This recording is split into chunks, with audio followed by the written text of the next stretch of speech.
Deklarasi Pentakosta ketiga. Pentakosta ketiga adalah pencurahan Roh Kudus yang dahsyat di zaman now, melebihi yang terjadi di Azusa Street. Pentakosta ketiga akan mengakibatkan penuaian jiwa yang terbesar dan yang terakhir sebelum Tuhan Yesus datang kembali. Pentakosta ketiga akan membangkitkan generasi Yeremia, yaitu anak-anak muda yang dipenuhi Roh Kudus, cinta mati-matian kepada Tuhan Yesus, tidak kompromi terhadap dosa, dan akan bergerak untuk memenangkan jiwa. Pentakosta ketiga lahir di Indonesia dan bergerak ke bangsa-bangsa. Gerakan ini dari timur ke barat dan akan kembali ke Yerusalem. Pentakosta ketiga akan memberikan kuasa untuk menyelesaikan amanat agung, dan setelah itu Tuhan Yesus datang kembali. Shalom semua umat Tuhan dimanapun Anda berada, dan bagi umat Tuhan Bapak Ibu yang merayakan tahun baru Imlek, Kyonghi, Pacoy, kiranya tahun baru ini semua yang merayakan tetap diberkati, tetap dalam perlindungan Tuhan, dan tetap bersukacita bersama keluarga yang besar.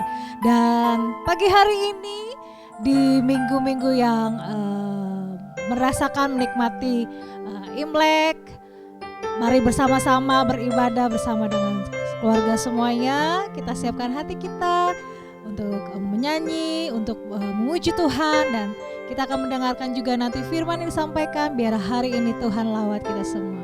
Haleluya, amin.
Tetap cinta Yesus selamanya.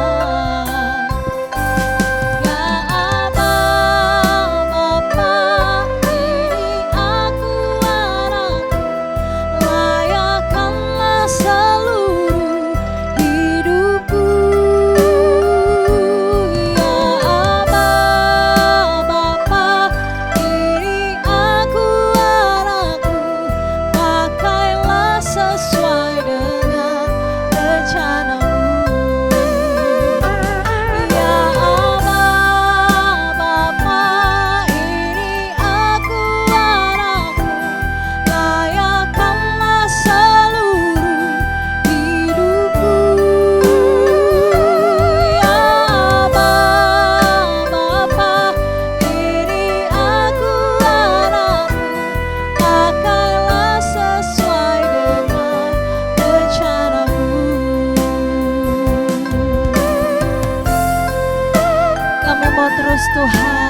mengasihi Engkau dalam segenap hati kami. Kami mau terus Tuhan percaya kepada kebaikan-kebaikan yang sudah Engkau berikan dalam kehidupan kami Tuhan. Kami mau terus tetap setia dan mengasihi Engkau apapun yang kami lewati dalam kehidupan kami. Karena Engkaulah Bapa kami, Engkaulah yang pelihara hidup kami. Ya Allah Bapa, ini aku anakmu, layakkanlah seluruh hidupku. Ya Bapa, ini aku anakmu, pakailah sesuai dengan rencanamu. Ya Bapa, ini aku anakmu, layakkanlah seluruh hidupku. Ya Bapa, ini aku anakmu, pakailah sesuai dengan rencanamu. Pakailah sesuai dengan rencanamu. Pakailah sesuai dengan rencanamu.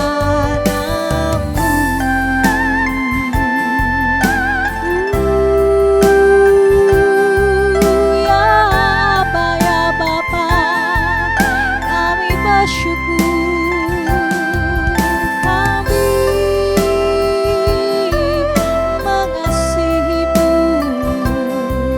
Engkau yang pelihara hidup kami. Haleluya, haleluya, kami mengucap syukur.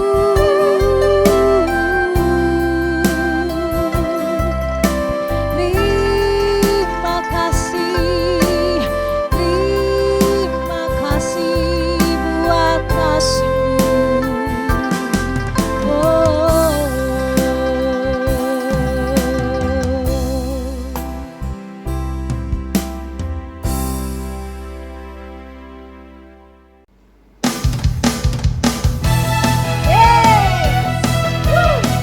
Kami tak mau perlu lagu Tuhan, kami tak perlu khawatir berjalan bersama dengan Engkau. Haleluya.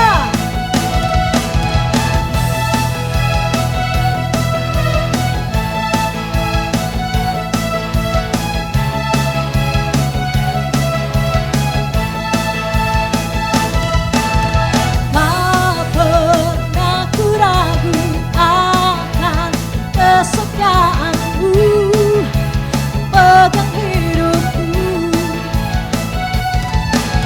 Sepenuh jiwaku ku yakin dan percaya, tuntun langkahku. Yesus, Kaulah Raja atas hidupku, berkuasa berjaya untuk selamanya. Hanya Kau Tuhan, sumber kekuatan, kuasa-Mu tercurah bagiku senantiasa. Dengan-Mu Tuhan, ku kan berjalan dari kemuliaan sampai kemuliaan sama-Mu.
Shalom, Jemaat CK9 yang di Ambon maupun di Jakarta yang Tuhan Yesus kasihi.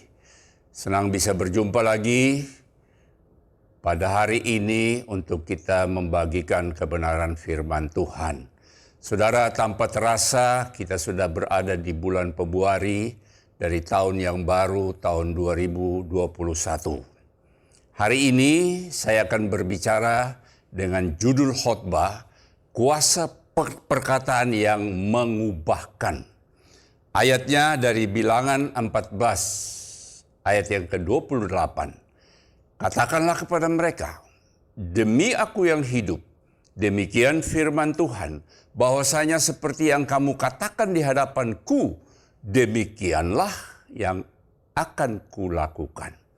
Wow, dari ayat ini maka kita bisa menarik kesimpulan bahwa perkataan kita itu ada punya kuasa yang luar biasa, kuasa yang nyata. Waktu Allah menciptakan umat manusia, itu dikatakan bahwa baiklah kita menciptakan manusia serupa dan segambar Allah. Saudara, waktu Allah menciptakan alam semesta ini, itu dengan berfirman, dengan ucapan, jadilah terang, maka teranglah jadi. Jadi kalau kita menjadi serupa dan segambar Allah, ucapan kita juga punya kuasa yang nyata. Wow, kita harus sadari itu bahwa ucapan kita ada kuasa yang luar biasa. Ungkapan yang berkata, mulutmu harimaumu. Itu mempunyai pengertian begini, kita harus hati-hati dengan perkataan kita. Kalau tidak, perkataan kita itu akan datang untuk menerkam hidup kita seperti harimau menerkam mangsanya. Dan saya mendapatkan dari seseorang yang menulis buku The Hidden Message in the Water yang dikarang oleh Masaru Emoto, yang dikatakan di sini pesan rahasia dari sang air. Dikatakan air dapat menyerap, menyimpan dan bereaksi terhadap emosi manusia yang dipaparkan terhadapnya. Perkataan yang positif berupa pujian, suara yang indah, maka kristal-kristal molekul air itu ketika dilihat dengan mikroskop elektron akan menunjukkan satu konfigurasi yang indah dan menakjubkan. Sebaliknya, kalau air yang kepadanya diekspos perkataan-perkataan yang negatif, kata-kata yang berisi ekspresi ujaran kebencian, atau suara musik yang gaduh dan hingar-bingar, maka kristal molekulnya akan bereaksi dengan menampilkan konfigurasi yang berantakan, buruk, bahkan menakutkan. Sebagaimana kita ketahui bahwa hampir 70% tubuh manusia itu terdiri dari unsur air. Jadi kalau perkataan kita yang kita keluarkan itu akan menyerap atau tersimpan di dalam kehidupan kita dan dalam jangka panjang akan mempengaruhi dan akan berdampak terhadap kehidupan kita. Nah, selanjutnya bahkan di hari penghakiman nanti kita harus mempertanggungjawabkan perkataan kita. Di dalam Matius 12 ayat 36 sampai 37 dikatakan, tetapi aku berkata kepadamu, setiap kata sia-sia yang diucapkan orang harus dipertanggungjawabkan pada hari penghakiman. Karena menurut ucapanmu engkau akan dibenarkan dan menurut ucapanmu pula engkau akan dihukum. Nah, bila seseorang mau mengalami hari-hari yang baik dalam kehidupannya, haruslah memperhatikan dengan baik perkataan yang diucapkannya. 1 Petrus 3 ayat yang ke-10 berkata begini, siapa yang mau mencintai hidup dan mau melihat hari-hari baik, ia harus menjaga lidahnya terhadap yang jahat dan bibirnya terhadap ucapan-ucapan yang menipu. Amsal 18 ayat 21 berkata begini, hidup dan mati dikuasai lidah, siapa suka menggembanya akan memakan buahnya. Nah, bila Anda mau melihat hari-hari baik, meliputi kehidupan Anda, atau hal-hal baik meliputi kehidupan Anda, inilah perkataan yang seharusnya keluar dari hidup kita. Yang pertama, perkataan yang membangun. Katakan bersama saya, perkataan yang membangun. Saudara menyadari pengaruh perkataan terhadap kehidupan kita, pastilah perkataan yang kita ucapkan adalah perkataan-perkataan yang positif, yang konstruktif atau membangun, dan bukan perkataan yang negatif atau destruktif atau yang menghancurkan. Alkitab berkata dalam Efesus 4 ayat 29, janganlah ada perkataan kotor keluar dari mulutmu, tetapi pakailah perkataan yang baik untuk membangun di mana perlu supaya mereka yang mendengarnya beroleh kasih karunia. Itu sebabnya kita perlu mendisiplinkan mulut kita untuk berlatih mengungkapkan kata-kata yang selektif, jangan tergesa-gesa berbicara. Berhati-hatilah sebelum mengucapkan sesuatu. Yang pertama kita harus sebelum mengucapkan sesuatu, pikirkan dulu, apakah benar yang akan saya katakan ini. Hari-hari ini banyak hoax, banyak berita-berita yang masuk baik melalui media atau apa yang kita dengar. Itu jangan kita langsung ceritakan kepada orang. Pikirkanlah bahwa itu benar atau tidak. Yang kedua, apakah berita itu pantas untuk saya katakan kepada orang yang ada di sekitar saya. Yang berikutnya, pentingkah apa yang saya katakan itu? Bermanfaat, bergunakah, atau tidak? Itu yang harus kita pertimbangkan, bahwa perkataan itu membawa dampak manfaat bagi orang yang mendengarkan atau tidak. Nah saudara, saya mendapatkan bahwa beberapa negarawan itu mempunyai kata-kata yang mereka katakan itu bisa dikenang sampai dengan saat ini. Contohnya presiden kita yang pertama, yaitu Presiden Soekarno. Dia mengeluarkan satu statement yang sampai saat ini saya rasa merupakan kata-kata positif bagi seluruh anak bangsa di Indonesia. Dikatakanlah, gantunglah cita-citamu setinggi bintang di langit. Wow, ini kata-kata positif yang membangkitkan semangat orang. Nelson Mandela, kita tahu dia adalah seorang tokoh di Afrika Selatan. Dia berkata bahwa pengalaman selama 27 tahun mendekam di dalam penjara telah mengajarkan saya untuk menggunakan kesunyian dan kesendirian guna memahami betapa berharganya perkataan dan betapa kuat dampak perkataan terhadap hidup mati seseorang. Mulailah belajar membangun kebiasaan untuk memperkatakan perkataan-perkataan positif, kritik yang membangun, teguran yang penuh kasih, dan nasihat yang membangkitkan semangat. Caranya bagaimana? Dengan kita menyedengkan telinga hati kita untuk belajar seperti seorang murid tentang caranya berbicara. Di dalam Yesaya 50 ayat yang keempat, Tuhan Allah telah memberikan kepadaku lidah seorang murid, supaya dengan perkataan aku dapat memberikan semangat baru kepada orang yang letih lesu. Kuncinya, setiap pagi ia mempertajam pendengaranku untuk mendengar seperti seorang murid. Alkitab mengajarkan kepada kita bahwa di dalam Lukas 6:45, orang yang baik mengeluarkan barang yang baik dari perbendaharaan hatinya yang baik, dan orang yang jahat mengeluarkan barang yang jahat dari perbendaharaannya yang jahat, karena yang diucapkan mulutnya meluap dari hatinya. Amsal 4 ayat 23, jagalah hatimu dengan segala kewaspadaan, karena dari situlah terpancar kehidupan. Gunakanlah perkataan yang membangun setiap hari, agar kehidupan saudara, orang-orang di sekitar saudara beroleh kasih karunia. Perkataan yang membangun itu adalah kunci yang pertama supaya kita bisa melihat hari-hari baik kita. Yang kedua, kunci yang kedua adalah perkataan yang penuh pujian. Bila perkataan mulut kita dipenuhi dengan pujian, maka tidak ada lagi tempat keluhan dan cacian. Alkitab berkata, mulutku penuh dengan pujian, mulutku penuh dengan pujian kepadamu, dengan penghormatan kepadamu sepanjang hari.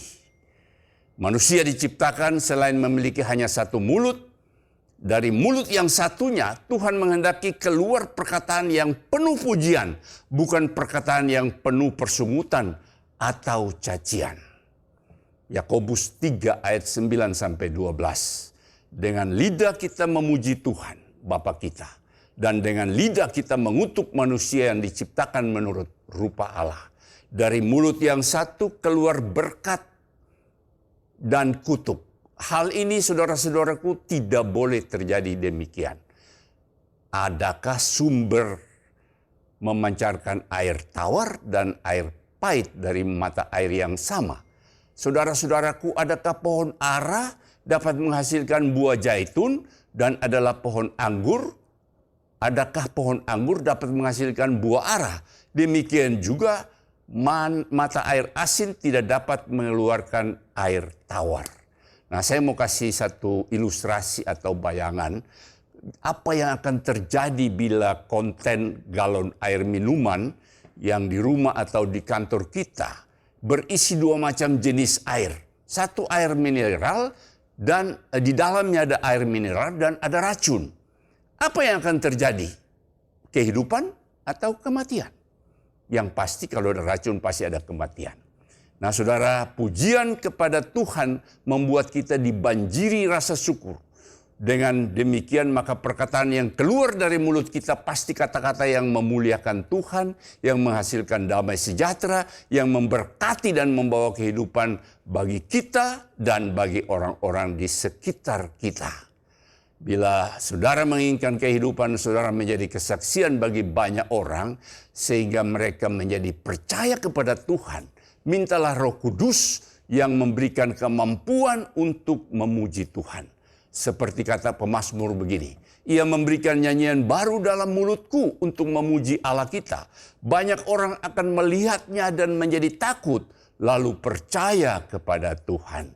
Wow, perkataan pujian juga itu dibutuhkan oleh sesama, termasuk saudara dan saya.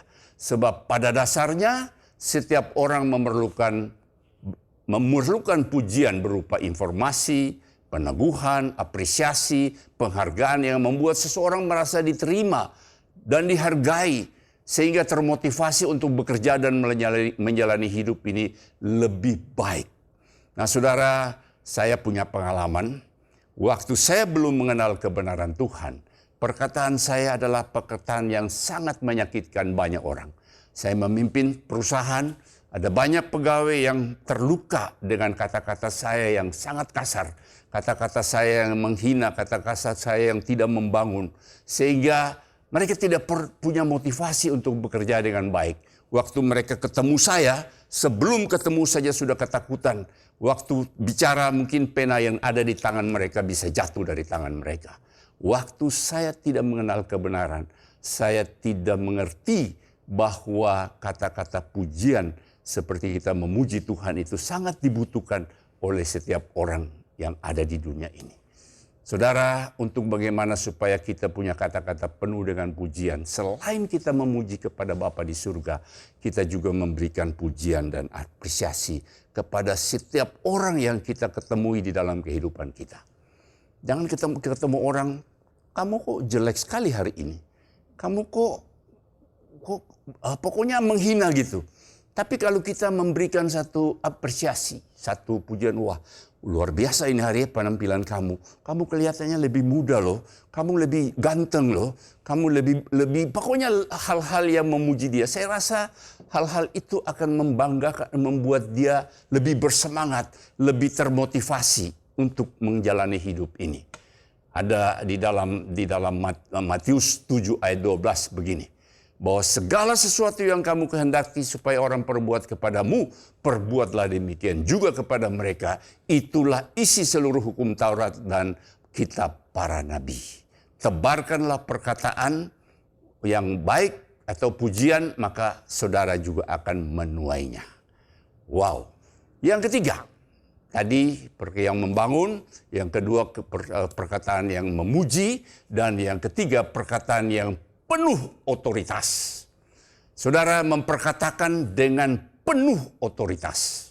Bila saudara ingin perkataan saudara berdampak, saudara harus memperhatikan secara dinamis, memperkatakan dengan secara dinamis, penuh otoritas, bukan dengan merengek atau memelas atau minta tolong. Tapi perhatikan apa yang Tuhan Yesus ajarkan kepada murid-muridnya. Di dalam Matius 21 ayat 21, Yesus menjawab mereka, "Aku berkata kepadamu, sesungguhnya jika kamu percaya dan tidak bimbang, kamu bukan saja akan dapat berbuat apa yang kuperbuat dengan pohon ara itu, tetapi jika kamu berkata kepada gunung itu, beranjaklah dan tercampaklah ke dalam laut, hal itu akan terjadi."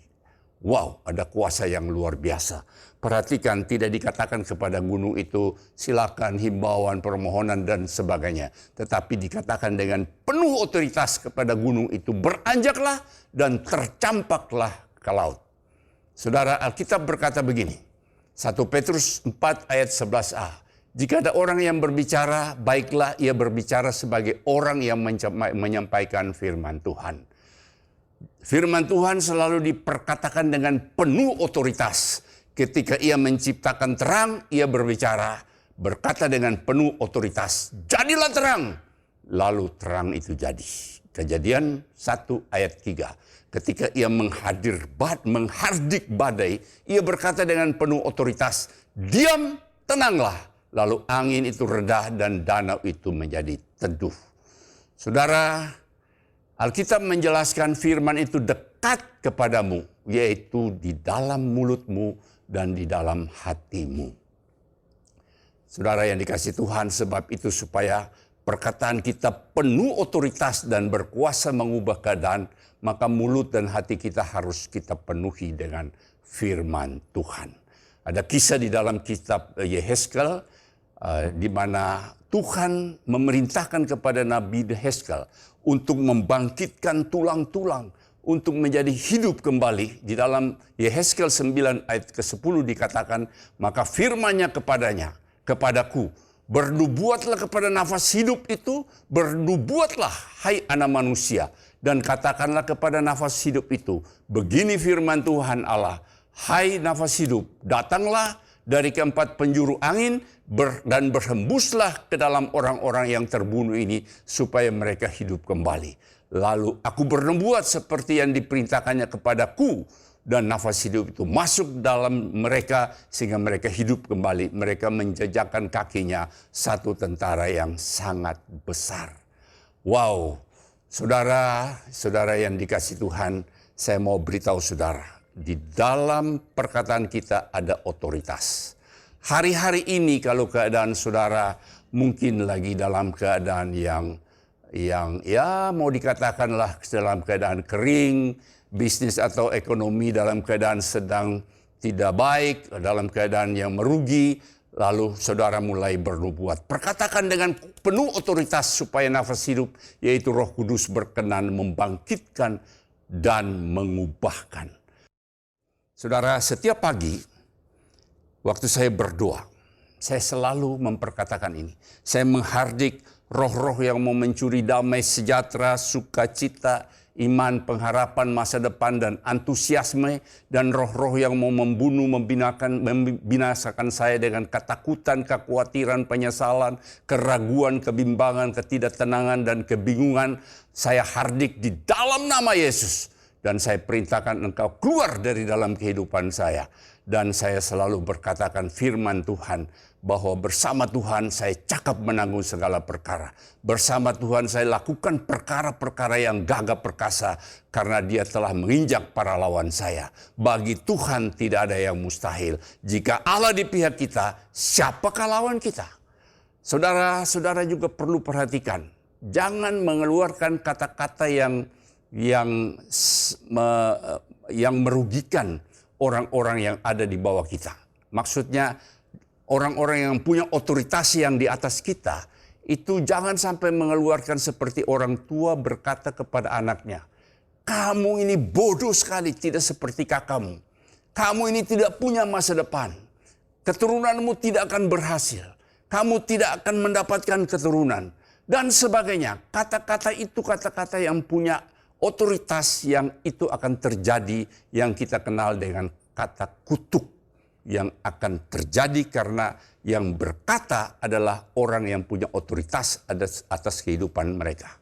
Orang tua berkata kepada anak, dan banyak kita melihat ada banyak orang yang tidak berhasil karena kutuk yang dikeluarkan oleh orang tua. Untuk itu saya mengharapkan karena kita punya perkataan, punya otoritas, kita harus menjaga perkataan kita. Kata-kata yang membangun, kata-kata yang memuji Tuhan, karena perkataan kita perkataan yang penuh dengan otoritas. Saya akan tutup dengan satu kalimat, bila perkataan positif dan negatif sama-sama berdampak besar, bukankah lebih baik memilih perkataan yang positif?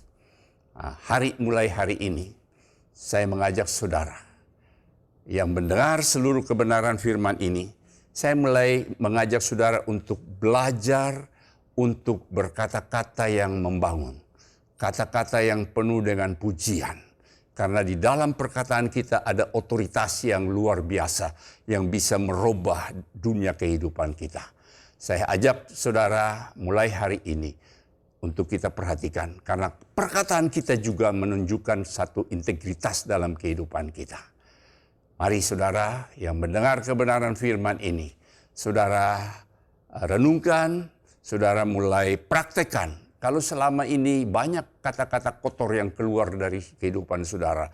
Ada banyak kata-kata yang kritik, kata-kata yang tidak membangun. Kalau waktu saudara berhadapan dengan orang lain, saudara mulai merubah gaya perkataan saudara. Kata-kata yang memberikan kekuatan, yang memberikan motivasi, yang membangun, yang memberikan semangat bagi orang yang mendengarkannya. Mari saudara, saya mengharapkan firman Tuhan yang singkat ini bisa memberikan pengertian-pengertian kepada kita untuk kita menjaga perkataan kita karena ada kuasa yang mengubah di dalam perkataan kita. Tuhan Yesus memberkati kita. Mari saya mengajak saudara tunduk kepala, tutup mata untuk kita berdoa. Haleluya, haleluya, haleluya. Haleluya, saudara renungkan kehidupan saudara. Apakah selama ini perkataan yang saudara keluarkan itu perkataan yang membangun? Ataukah perkataan-perkataan yang membuat orang terluka, membuat orang jadi down di dalam hidup mereka? Apakah perkataan-perkataan yang saudara ucapkan itu perkataan yang memuji, yang selalu mengagungkan kebesaran Tuhan? Mulai hari ini, saya mengajak saudara, minta dari Tuhan dengan kuat kuasa Roh Kudus, memberikan kami kemampuan, tuntunan, agar setiap perkataan yang akan kami ucapkan adalah perkataan-perkataan yang membangun, perkataan-perkataan yang memberikan penghargaan kepada orang lain, perkataan-perkataan yang menghibur, yang memberi semangat kepada orang yang mendengar. Karena kita harus sadar bahwa di dalam perkataan kita ada otoritas. Bapa, bentuk kami Tuhan, urapi kami dengan kuasa-Mu, agar kami mulai Tuhan belajar untuk setiap perkataan yang kami keluarkan adalah perkataan yang berkenan kepadamu. Perkataan-perkataan yang memuji membesarkan nama-Mu. Perkataan-perkataan yang memberkati orang yang mendengar. Bapa, pimpin kami Tuhan. Kami tidak sanggup dengan diri kami tanpa urapan dan kuat kuasa Roh Kudus-Mu Tuhan. Pimpin kami terus Tuhan. Untuk kami menjadi berkat di dalam tahun integritas ini Tuhan. Kami menunjukkan integritas kami yang melalui perkataan kami, perkataan-perkataan yang baik, yang membangun bagi orang yang mendengarnya Tuhan. Terima kasih Tuhan, Engkau berkati setiap jemaat yang mendengar kebenaran firman ini Tuhan. Agar mereka hidup dan mereka boleh melihat hari-hari yang baik dalam hidup mereka. melalui perkataan yang mereka katakan Tuhan. Terima kasih Bapa, terima kasih. Terima kasih Tuhan. Terima kasih Bapa, Engkau berkati jemaat-Mu dimanapun mereka berada. Di tengah-tengah goncangan krisis yang terjadi, kami percaya waktu kami mengandalkan Engkau, kami aman terlindung di dalam tangan kasih-Mu Tuhan. Kami terus mau bergantung kepadamu, kami mau berharap kepadamu Tuhan. Karena kami percaya Tuhan, harapan kami kepadamu tidak pernah dikecewakan Tuhan. Harapan kami kepadamu akan kami alami dan kami akan melihat kemuliaan Tuhan. Terima kasih Bapa. Terpuji-puji namamu Bapa. Di dalam nama Yesus kami berdoa dan mengucap syukur. Haleluya. Amin.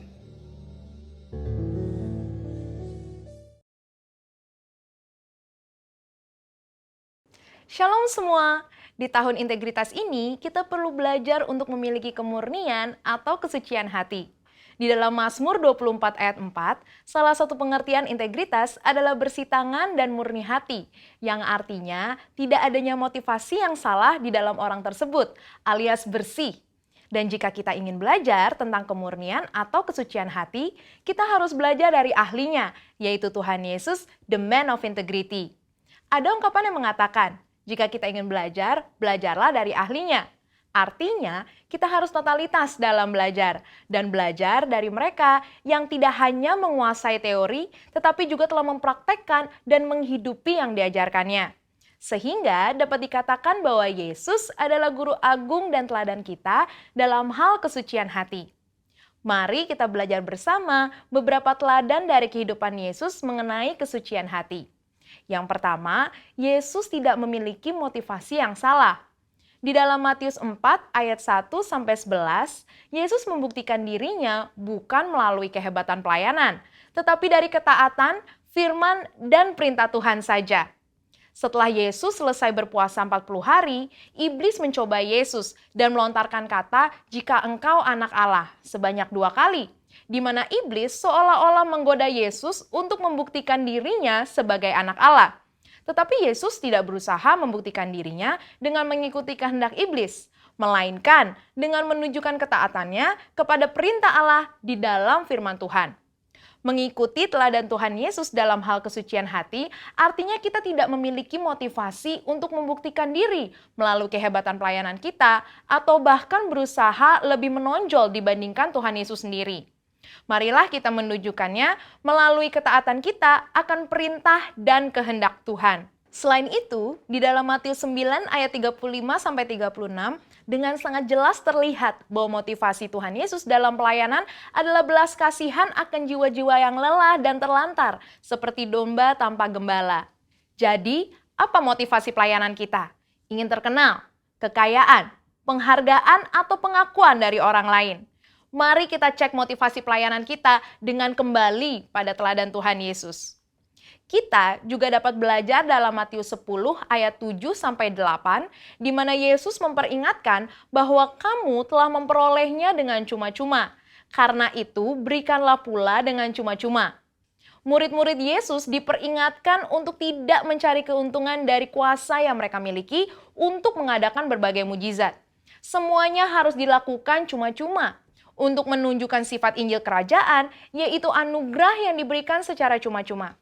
Kita tahu bahwa perbuatan baik Kristus untuk kita adalah cuma-cuma, sehingga seharusnya kita juga berbuat baik kepada orang lain dengan cuma-cuma. Selanjutnya, teladan Yesus yang kedua dalam hal kesucian hati adalah fakta bahwa Yesus tidak mencari pujian bagi diri sendiri. Salah satu bagian dari khotbah Tuhan Yesus di bukit dalam Matius 6 ayat 1-7, ia mengajarkan tentang hal memberi sedekah dan berdoa. Yesus mengingatkan supaya sedekah, doa, dan ibadah kita cukup Bapa kita di surga saja yang mengetahuinya.